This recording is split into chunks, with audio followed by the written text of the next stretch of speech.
गंगा के पानी नियर प्यारी पवित्र तोहरा के मन ले रहनी ए जान देवता पितर।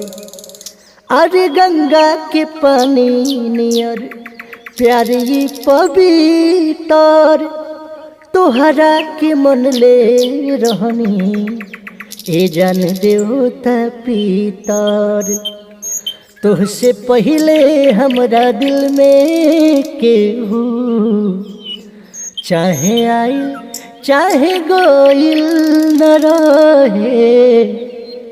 ई प्यार काल्हे परसो के कोइल न रहे।